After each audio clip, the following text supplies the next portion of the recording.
Coach from the Bossman Show, a close friend of mine, a great guy, former coach at Winthrop. He was a Georgia Southern down there in Statesboro. He was a Tennessee State alma mater. Then he's at TLTSU, Texas Southern with Johnny Jones. Coach Randy Peele. Coach Peele, good to talk to you finally on the show, man. Good to see you, buddy. Boss man, how you doing, bud? You doing good, man. Oh, yeah. I see it. Yes, it. Yeah. You're a legend. You're a legend up in there, man. Yes, indeed. Repping the Atlanta Hawks as always. Coach, I tell you. Hey, Coach, I know it's been a while since we've seen each other, man, but I tell you, man, I've been keeping up with you. I'm glad you've got through your health issue, man. I was praying for you then, and I'm happy you with Johnny Jones, a great guy. I had him on the show, man. Oh. You're helping out that program a lot, man. I see you from afar doing big things, Coach. Well, I appreciate it. Coach Jones is great. Like, when you measure people, he's at the top shelf. You know, he's a great person. He's a great coach. And, you know, he's blessed. My wife thinks the world of him. And I'm just really, really blessed. And, you know, when the chips are down, you know what I'm saying? And you find out who's in your corner. And he's been in my corner like you can't believe. So I'm very fortunate for sure.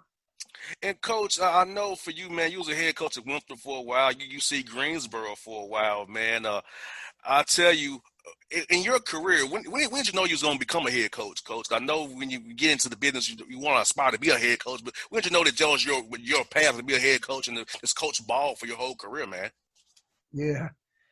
Wow. I knew I wanted to be a college coach the first day I started teaching in high school. So, you know, I was an AD when I was 22 years old in high school. I was an athletic director and a head basketball coach at 22. That's a lot of responsibility. But I knew then, like, I love those kids in my classroom and on the floor. But now when you walk into a classroom as an educator in Atlanta, I don't care where you are, you better have your game on. And you better be prepared because those kids need you. And what people have no idea is they have no idea how hard those teachers work outside that classroom. I was doing that. I was teaching 5 classes, AD and head basketball coach at 22 years old. My head was spinning, okay? So, but I was like, you know what? I knew, like, eventually I got to try to get to college. You know, the part about becoming a head coach in college, you ain't never ready for it. I can just tell you, the way I take that back, there's no preparation for it. The preparation is you got to work with good people. So when you get your chance, you basically go off of what you've done and who you've worked for, you know, because when you slide over 18 inches in college, it's, man, it's hard to put into words. It's hard because, you know, you're just like, you're going from a suggestion maker to a decision maker. Definitely. And the other thing you're going to is, you know, a lot of times when you're an assistant, it's like your eyes are on recruiting and coaching. You know, well, when you're a head coach, for example, you're making the decision on, are we flying to Huntsville or are we taking a bus? You're making the decision on how many hours guys are in study hall. You're making the final decision on your equipment. You know, you're making, do you keep walk-ons? You know, you have to be the master of multiple tasks when you're the head coach. And that's not easy. I hear that, Coach, and I can tell you are a teacher because I got to watch you Tennessee State coach your guys on and off the floor. I could see how you relate to your young men, that you are a teacher. Hell, you've even taught me stuff, and I'm in my 30s. So I know you're a teacher. I'm just old, man. I'm just old. That's all that is. Hey, your wisdom is So, one of a kind, coach. It's one of a kind. And so, yeah. where'd you get your desire to teach from? Because I know that's a skill to have a desire to teach others and help others become better. So where'd you acquire that skill from? That's a good question. I think what that is it's the effect your coaches have had on you. Like it kind of depends on who you played for when you were coming up and who you worked for. And um, I love studying the game. I love teaching the game. Like, so when I watch a game, I really watch it from a couple different perspectives. Um, I'm watching it from an X's and O perspective of what's going on the floor. And then I'm watching it from a skill development perspective. I mean, I don't know if you can see, but I have like legal pads all over my desk where I study other programs. And so I just want to know what I'm talking about, because the one thing about kids, if they know, they'll know. If you don't know, I can assure you, they if you don't know what you're teaching and doing, they'll sniff you out very quickly. And I don't want to ever do that. Most definitely, coach. And I remember being in your office, the notepads you had, and how you told me you want to get better every day. You study the game, you want to get better at the game every day, learn and do something new every day. And I know you care about the game of basketball, and that's what young men are blessed to have you as a coach, because you know the game. You can help them better their games. And I saw how you helped them, Tajir McCall or Wayne Martin or Chris McAwulu, how those young men told me how much special you were for to them. So I know what you're about, and I feel like, having a coach really cares about you during these tough times we're in, right, living in, coach, is a Yeah. blessing of the greatest order. Well, I appreciate that. It's funny because before we got on, I just emailed four guys. I'm sorry, I text four players. I text three and emailed one guy four times. So I have four guys that I'm responsible for academically. And the beauty of what's going on is, like, I just sit there and told them, like, I'm ready, let's go. And so the key to it is, is I have to pour myself into their lives academically so I know what's going on in the classroom. So, for example, what I did today was I was like, okay, how many hours are you taking? What classes are you taking? Classes start Wednesday. What classes do you have Wednesday? Which ones do you have Thursday? So, where I'm going with it is, if you're going to help them on the floor, they got to know you care about them off the floor. And one of the things that works for me is really being involved with their academic lives, because it's times have changed. And Makawulu would tell you, I used to bring him in the office all the time, and I'd always say, Mek, how we doing in these classes? And and if you know Mekawulu would say, Coach, everything is good. Yeah, I'd say, oh, okay. All right. So, but yeah, that's a big part of it for sure. Most definitely. And, coach, I feel like you're the way you approach young men, they relate, because you're real. You're not a BSer. Some guys in this Right. business who we know are BSers. And Yeah. being real with a young person helps them understand and relate, because if they know you're being real and really do care and have their back, you're not telling them numbness to tell them something, they will fight and go hard for you no matter what. Yeah. That's true. That's true. I mean, one of the things, for example, what you say and how you say it. So, for example, one of the things I did today is I just said, I'm all in. Like with each guy, I was talking to him academically, but my message was, I'm all in with you in the classroom.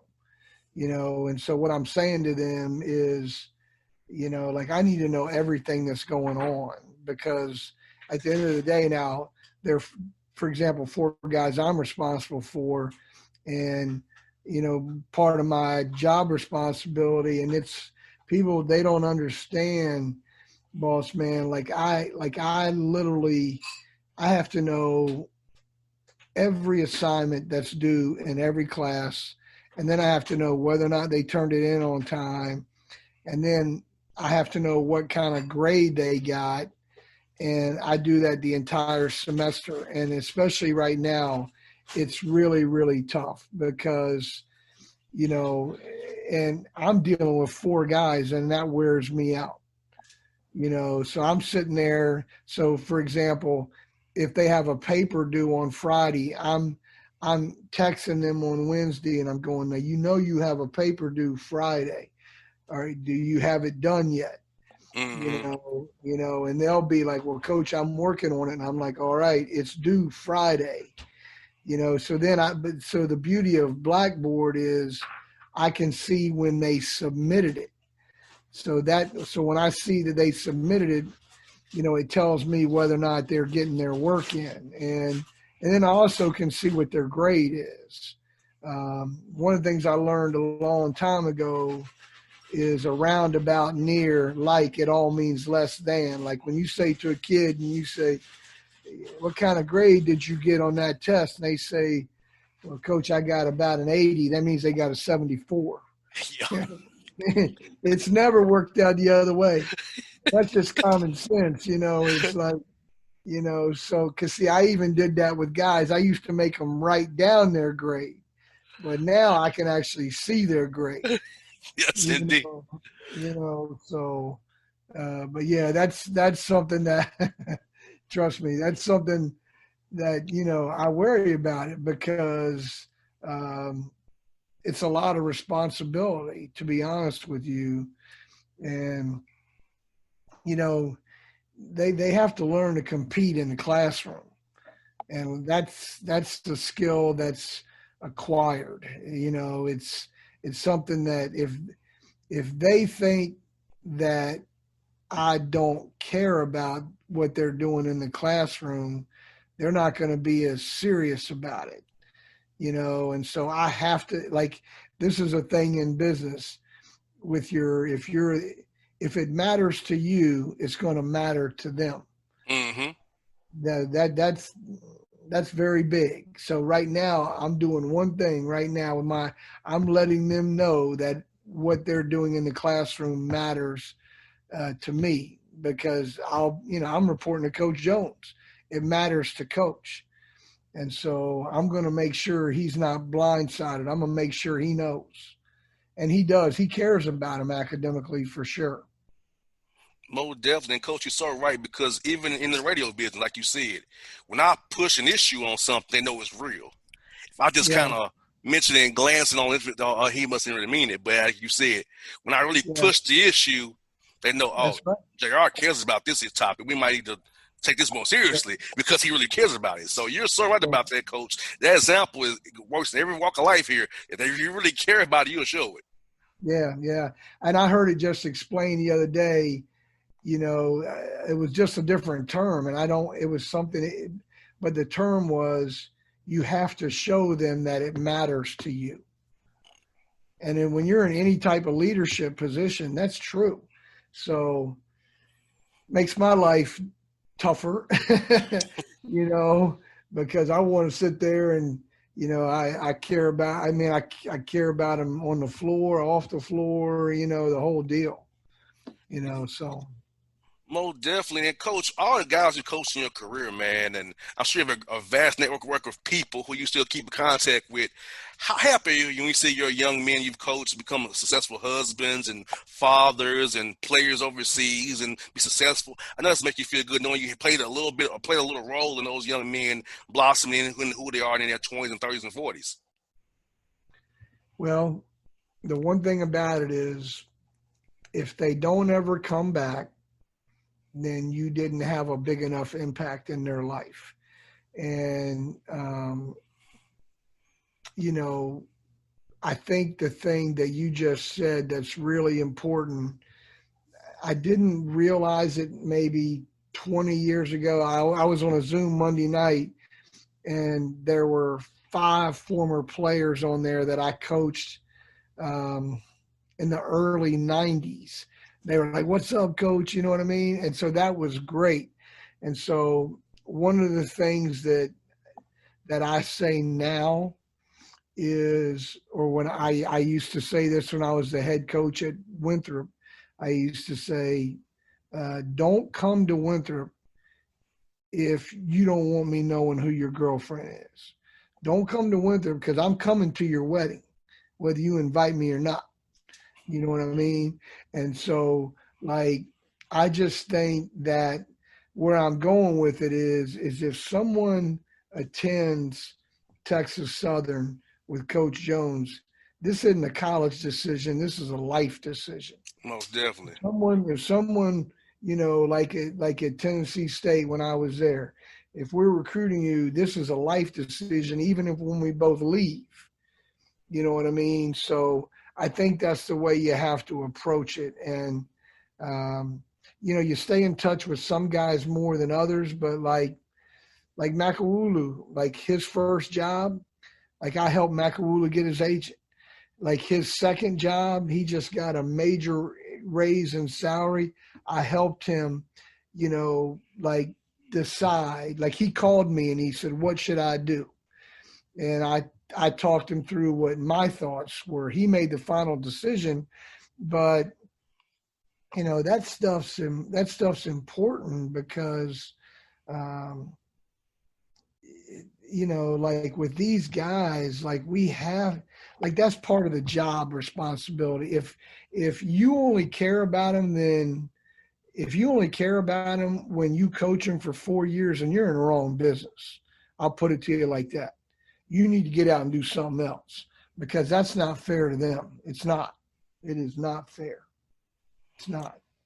You got that right. And I feel like, you know, for me, coaches I've had in my life and I've known those people I'm closest to today. When I need advice, I talk to people that have just coached me or helped mold me as a young man because they know me when I was up and coming, when I wasn't JR the boss man, I was just JR. And knew me before all this that I've been blessed with. So they know how to reach that point of me and get underneath my skin and get to that core to get me to see stuff. So like you said, if they don't care about you as a whole in your whole life, you're right.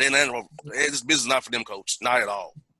It's not. Like, you know, like one of the things that I think, you know, you said something, and I'm glad I come across to you that way because, but like, you know, you said earlier, you know, you said, "Coach, I think you're a teacher," and that means a lot to me because that's how I approach my job.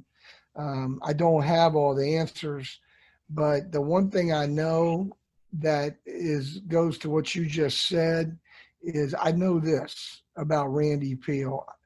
I'm a life learner. I'm a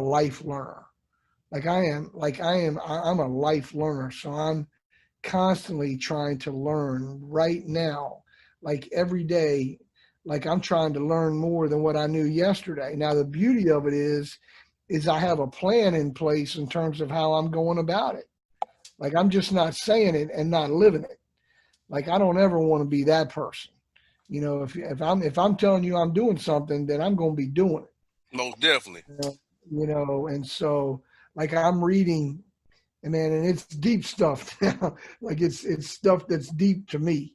You know, like you know, so like, and I don't want to veer off, but like, so one of the things I'm doing is, and I heard this like from Kevin Eastman, and so I'm doing it right.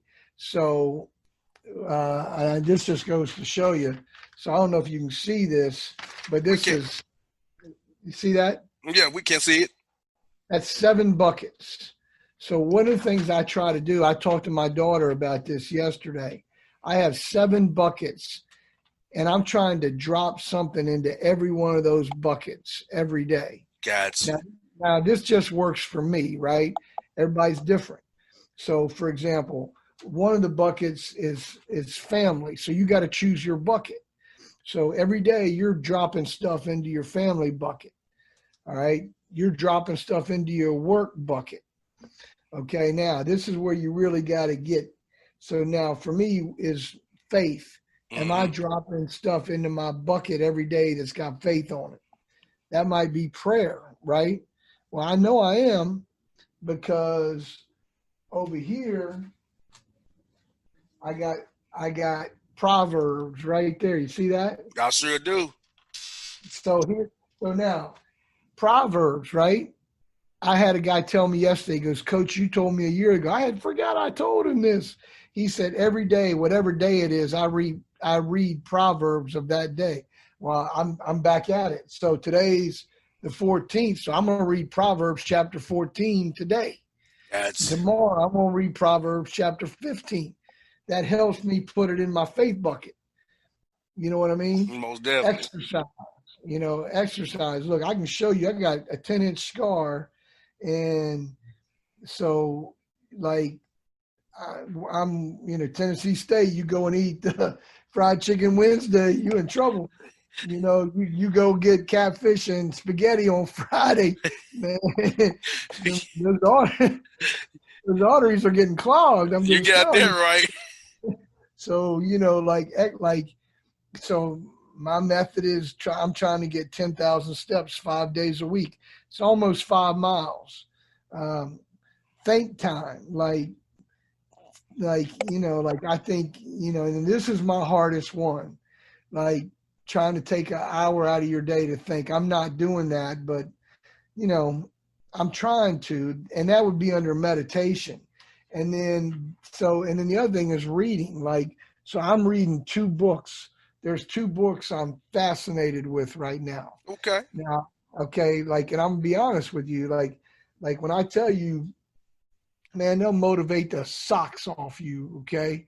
So there's this guy, and his name is Damon West. You ever heard of him? I have. There it is right there. Damon West. The change Okay. agent. Huh? The change agent. Yes, sir. And if anybody says that, they know what's up. And look, there's book number 2, Training Day, training camp with John Gordon. So, man, the change agent, that gives me goosebumps. You know what I mean? Me goosebumps. The story on the change agent is this guy played college football. Long story short, JR got sentenced to 65 years in prison. He became a meth addict. Wow. You read about this dude? I've heard about him. I heard a story about him, how a guy named Mr. Jackson told him not to. You definitely get involved in all those games. And he got beat up, but he never joined the gang. He promised his mama he won't get any tattoos. We're gonna join any gangs. He got out of there. Now look at him. It brings me to tears. I've looked at it on YouTube, and so he became a meth addict. But Mr. Jackson taught him about prison, and prison is boiling water. Well, life right now is boiling water. But now here's the biggest. There's a couple things. Number one, he said, you're not going to win all your fights, but you got to fight them all. That's what Mr. Jackson told him, because he told him, don't join a gang. All right. So that was big, right? You tell him when you go to prison, you're in God's gang. He told him that. Okay. But the other thing he said was, the thing is, you got to be a change agent. But what he's saying is, man, it's all about being positive in your approach. Most definitely. So his thing was, if you drop a carrot into boiling water, that carrot, before you drop it in, it's hard. It's hard to the world. It doesn't have any feeling for nothing. Well, when you drop that carrot in water, boiling water, it becomes soft. Mm-hmm. Do not be the carrot, because soft is not good. All right. If it's just not good. If you take an egg and pull in boiling water, it becomes hard. Well, what that means is now you've shut everything out. You're hard. You're not listening. You're not loving. You don't feel for people. None of that. But a coffee bean, when you put a coffee bean in water, The water now, all of a sudden, it's changed. It's called a drink, coffee. Mm-hmm. So the whole method is be a coffee bean, be an agent of change. Be somebody that's like like like I'm talking about big time positive, and that's the way you got to be. None of us are perfect, but for me that resonates. Like I'm gonna be a coffee bean. I'm telling you, like I am gonna be a coffee bean. And I'll just with listeners here. If y'all remember when I got fired a few years ago for a while, Coach Peele helped me out a lot. I sat in your office that day for about 2 hours. We talked about that, and you helped get me through that hard time, that dark place I had when I lost my job for a while there. And a lot of people don't know this, but you really helped me out. I'll tell you to listen right now. Coach Peele, honestly, helped refocus me past that bad and negative in my life and help get me through that. And Coach, I told you before, but I do thank you for that because I needed your ear that day, those 2 hours, and you gave it to me. And I wasn't one of your players, but but you still gave me that time just as a great guy and helped get me through a hard time in my life. And I thank you for that to this day because you really did help me that day. That means a lot, man. We all been through it. I mean, you are who you are when adversity strikes, and that's who we are as people. And I believe that. Nobody ever told me that. That's just something I made up because I knew when I was the head coach at Winthrop, people were climbing down my back. We went to 2 titles, and I can remember, people will quit on you. People will doubt you. People will talk about you. And so when the going gets tough, that's the measure of a man. I promise you. And so I'm glad I helped because you fought. I mean, I saw it in your eye. I mean, I knew you were coming out of it, and we all go through it. It's part of life. Mm-hmm. We all experience it, and going through a situation where the odds are stacked against us.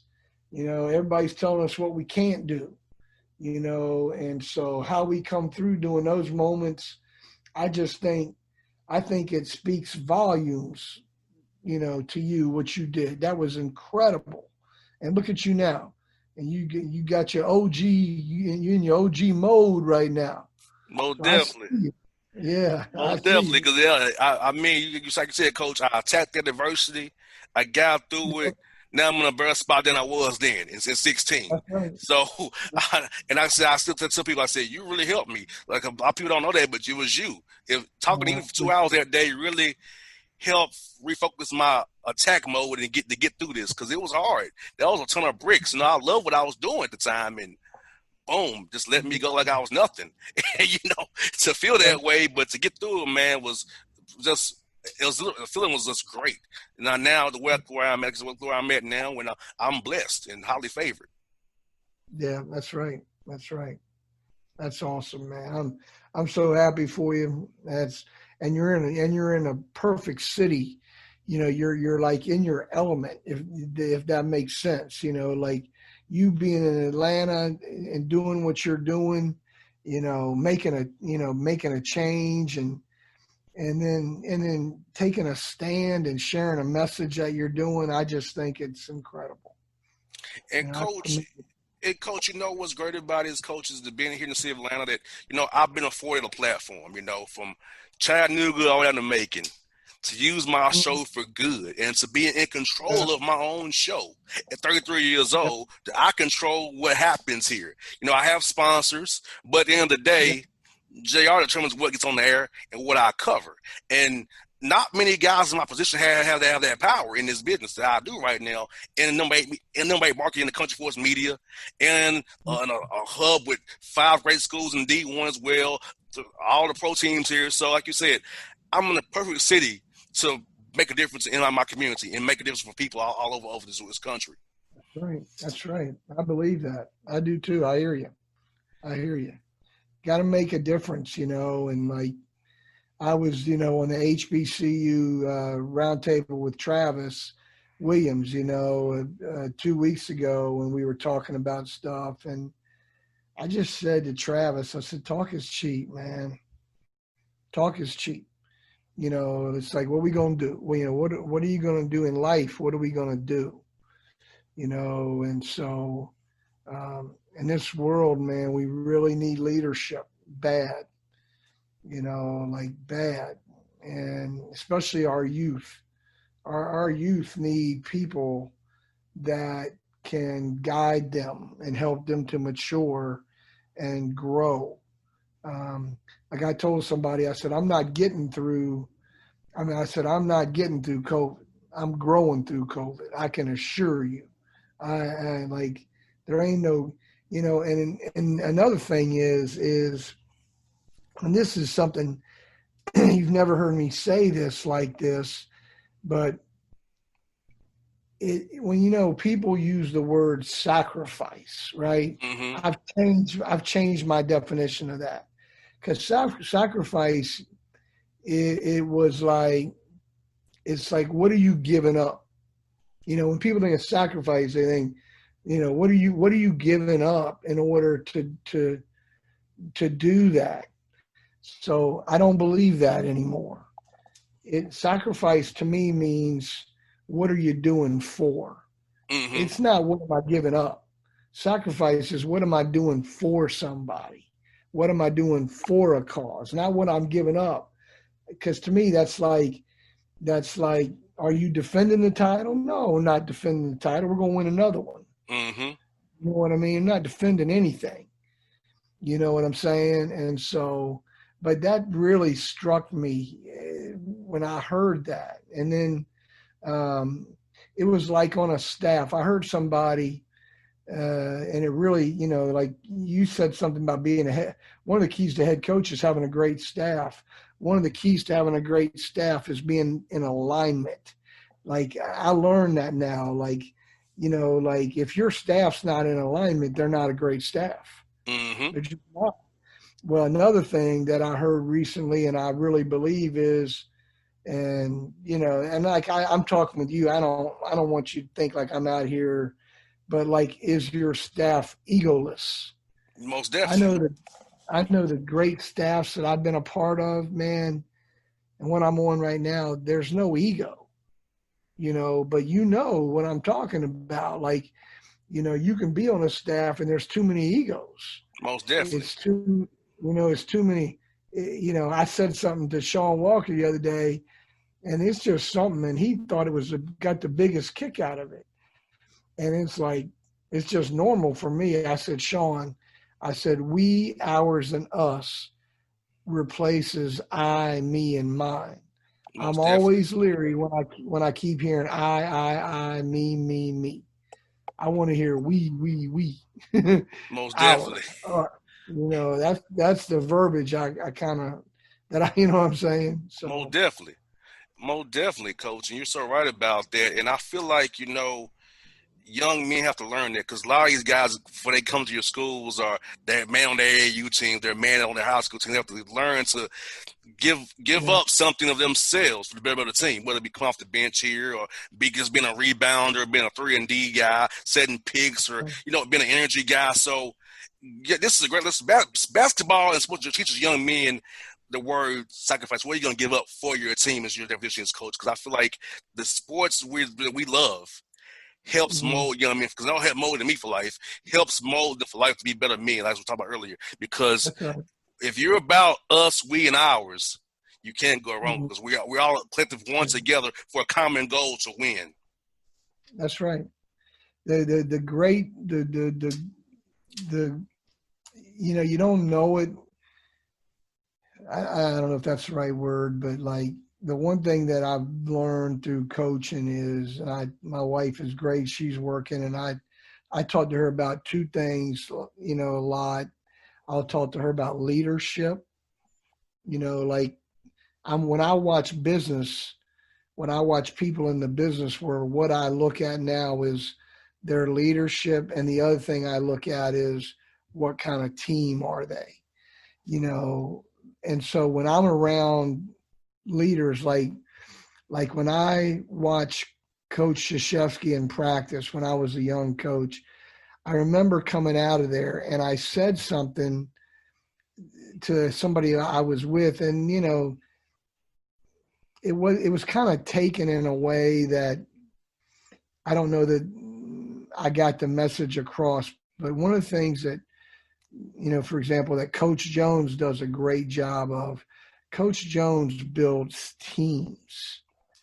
And what I mean by that is the collection of the sum of our team is greater than the individual pieces.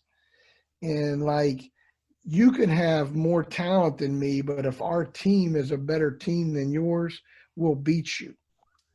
You know what I mean? And what that means is it means accepting roles, and it means being a superstar within your role. Like when I look at it, man, one of the biggest injustices that I see going on, that's the wrong word, but one of the biggest thing that bothers me is when people are in an organization and they're not on the same team. When the right hand doesn't know what the left hand's doing. You have a group in Atlanta that's one of the best I've ever seen. I will tell you this. I went to the Nation of Coaches Clinic at Chick-fil-A and their headquarters in Atlanta. It was one of the most impressive things I've ever seen in my lifetime. Like, everybody knows the mission that's working for Chick-fil-A. Most definitely. It's like clockwork. I've been in there and I'll say, what's your mission statement? Every one of them knows what it is. And that's, I'm just something that's big on that. So we'll see. You got that right, Coach. And like you said, being and having that symmetry is so important. And being in the NBA, I see a lot of teams that are disjointed who are on the same page. And you can see the tension and dissension amongst guys and amongst front office versus down on the coaches. So you're right. If you're not aligned from top to bottom, right hand, left hand together, you can't win. And the teams who don't win in NBA are usually the ones who are very disjointed. And you see it during pregame and shoot-arounds and post-game for sure. It's amazing that you're saying that, because I had this discussion Monday. And man, that is amazing. So so if you're sitting there, I had this discussion, I promise you, Monday. What makes a great staff? Like, and what I mean by that, let's say you're in the NBA. So the one thing I know is I do believe number one is alignment. I believe that everybody has to be working for the same goal. And what I mean by that, as an assistant, my job is to make Coach Jones's job easier. My job is to help us win. That's what on the floor. That's what my job is. And so now where it gets tricky is the second two. I heard some people have said belief, like assistant coach. I'm using the word assistants, but I don't mean it literally. Believing in each other. Okay, so for me, and like, this is the kind of stuff like I believe that needs to be discussed. For me, it was trust. Most so definitely. If A is alignment, B for me is trust. And he goes, what do you mean? I said, well, like trusting each other. If you got an NBA and you got 3 or 4 different, they got coaches or staff members, they got to trust each other. And I said, well, what do you mean? I said, well, like, I'm talking like this. In organizations, I see stuff like this. Well, I recruited him. Mm-hmm. Or I signed him. No, we all signed him. Or I got coach's ear. No, we're a team. Like where guys aren't maybe working together, like people are vying for the president's ear. They want his ear. And to me, part of the things that's successful is if we have a team, like I trust you. We're on the same team. You trust me. I know your family situation. You know mine. You know where I came from. I know where you came from. We trust each other. Most Somebody definitely. says something about you, I'm like, nope, I got his back.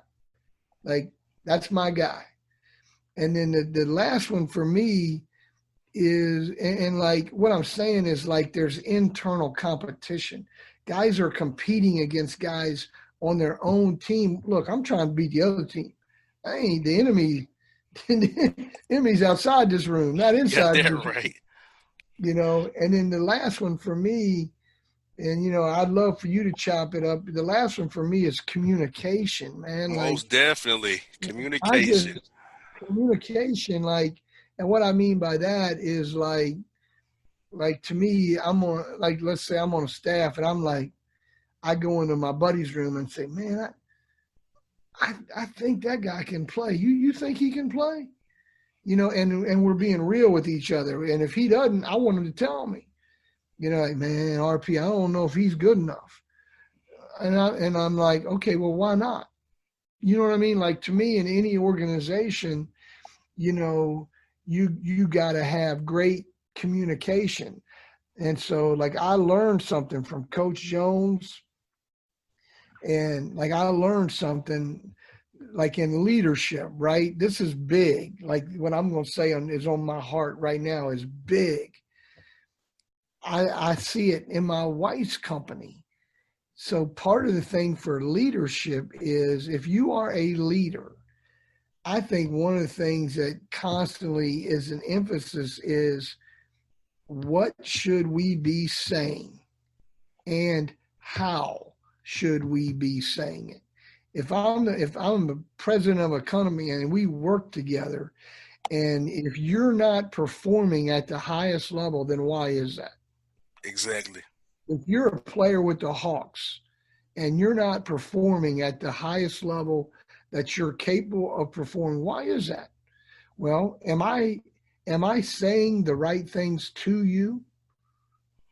And then the next thing is, how am I saying it?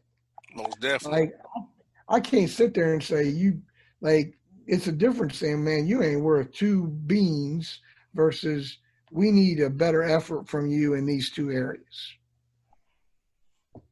I just think, It's all delivery.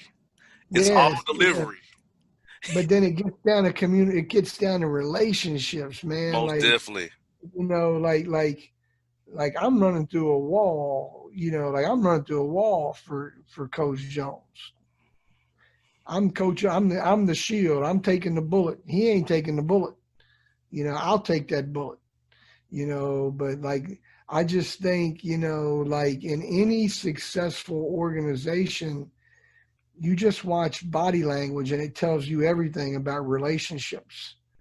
You know, um, you watch them during times of adversity and it tells you what kind of men they are, and it tells you what kind of teammates they are. Because when adversity hits, the people shatter, you know, and the great teams don't. They stay together. You know, they rebound from it. You know, and so I don't know. That's kind of the stuff I've been into, like with all this going on with COVID, is like, you know, like trying to reach out to the guy, like guys on the team today. Like I'm reaching out. How are you doing? You know, we start class next week. You ready?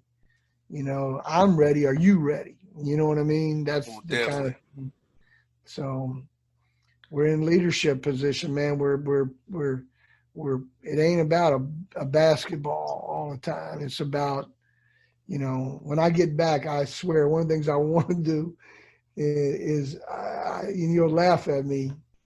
You'll think it's corny. All right. But one of the things I want to do is I want to take a basketball and I want to deflate it and I want to sit it on my desk with no air in it. That's what I want to do. And my message is, what are you going to do when that ball stops bouncing? Most When the definitely. air is out of that ball, because let's be real, it's coming out for all of us. Are you ready? And you said it. See, you said it earlier tonight. What kind of husband are you? What kind of father? You know, like, are we Like my thing is, man, we got to prepare these guys for when they walk out. This is a tough world out there, Most you definitely. know. And so we got to help people be ready, and it's not going to be easy. And coach, I got two more for you, coach, before we get out of here. How has your transition been to Houston? I know it's a great city, Third Ward, where it said you got Houston down the street from you guys, and Jack Yates High School in the area. How's Houston been treating you? And how's it like moving from Nashville to Houston there? It's Houston is a great city. It is. It's a great city. It's the fourth largest city in the United States. Um, I mean, look, I had quadruple bypass surgery. I was in a hospital for 11 days. Okay. And you know what? My wife will tell you, Houston is the number one city in America and for producing doctors. So you have like St. Luke's Medical Center. That's where I was for 11 days. I had one of the greatest heart surgeons in America. So where I'm going with it is Houston is a city of diversity. Like if you don't like diversity, don't go to Houston because Houston is a city of diversity. Uh, I like that. You know, the stuff you'll laugh at, like what makes Houston, and it's weird because here's what Houston's about business wise. It's about oil and it's about energy, flat out. Now I'll put real estate in there. So what I'm talking about is you always pay attention to the price of gas when you're in Houston. Most definitely. Okay. There's so many people living there.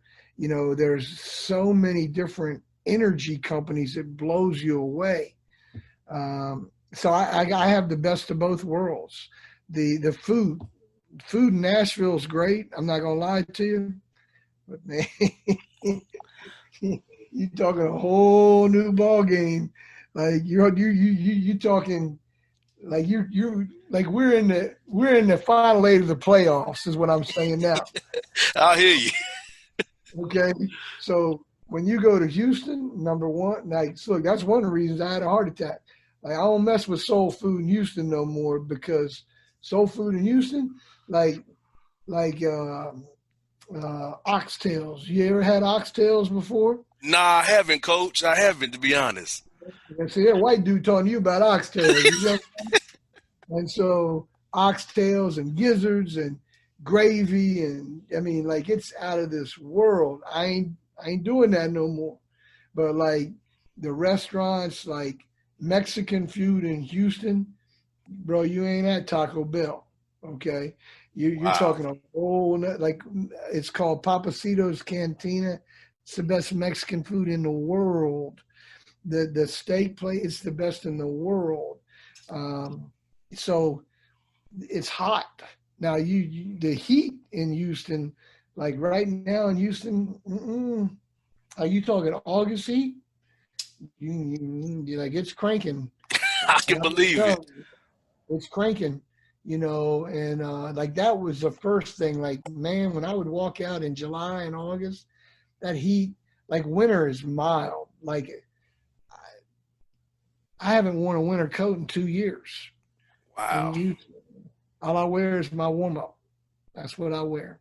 It's Wow. just the weather's great. It's different than the rest of the world. In the rest of the United States, when it hits summer, everybody's trying to go out. In Houston, everybody's trying to stay in.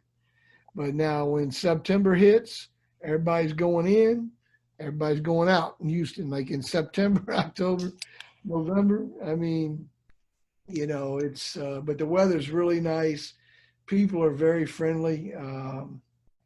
They love their football. There's so many players in the state of Texas in basketball. It's insane. Wow. It's so big. So yeah, it's a great city. It is.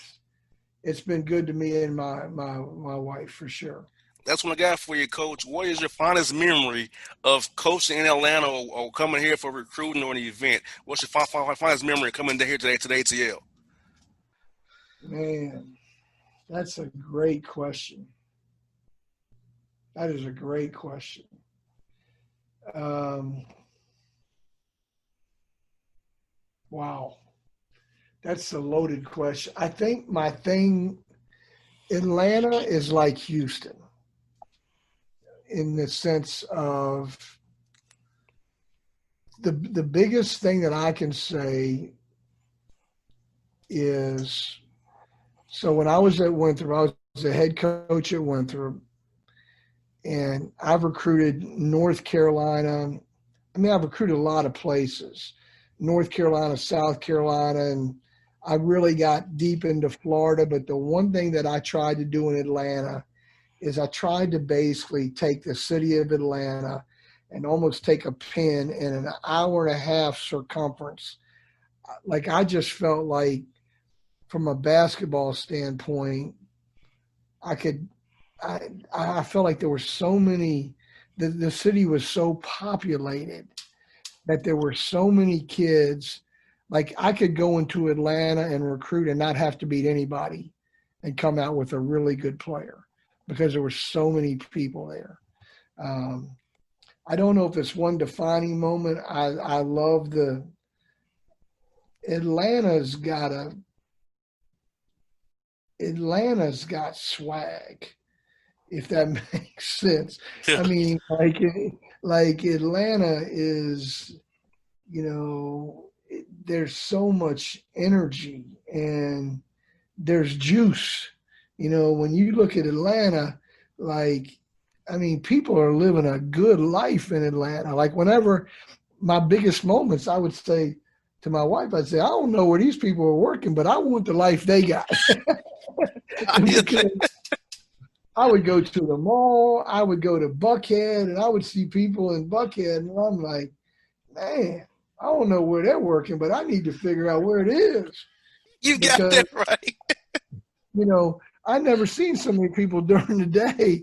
You got fine restaurants. The one thing you'll laugh at this, Atlanta's like Houston in this regard. Like, and I'm having fun with this, right? But I would always go to Atlanta, and Larry Dixon would be, I'd say, Larry, man, everybody's got a BMW or a Mercedes in Atlanta. Like, I've never seen so many nice. Like, if you don't have a nice ride, I mean, you laugh at it, but like, everybody had a nice ride in Atlanta. They do. I feel bad driving the Kia Optima. I feel bad. I thought that was the funniest thing, and I miss it. I miss it, and I'm trying to think. Shoot, I miss not having the Final Four. I mean, my daughter, we already had our rooms locked in. It hurt me that y'all couldn't come down there. It hurt me, Coach. I was looking for that for all y'all in town. I had all kind of plans for me to meet people and be with the coaches. I had all kind of plans for this Final Four, and it all went straight south on us. My daughter, we had our own hotel. My daughter had her own Airbnb in Atlanta. She had it booked months in advance. She doesn't do that for other cities.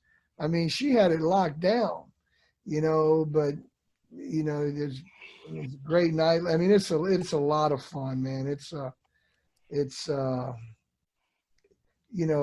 melting pot of America, so to speak. It's like New York.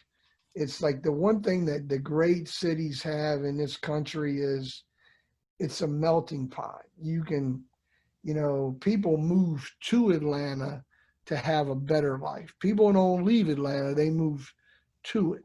It's the same thing as Houston. People move to Houston to have more opportunity, not less. And that's the same thing with Atlanta. When I went there, it's like nobody's from here. Guilty as charged. Everybody I met from Atlanta had moved there. Yes. But yeah.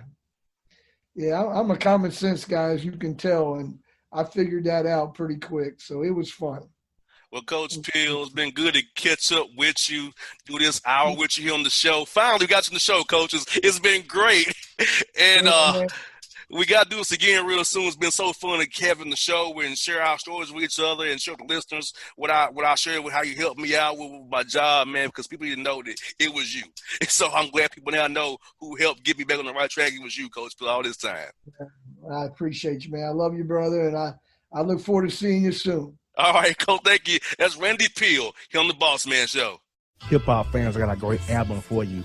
The debut album from Family Grind ENT, True Speech and 313 Fresh. We're going to give you 2 discs, 33 songs of pure, genuine hip-hop. Albums available on iTunes, Amazon, Google Play, illstreetrex.com, and streaming live right now on Rhapsody, Beats Music, Spotify, Xbox Music, Spreaker Radio, and SoundCloud.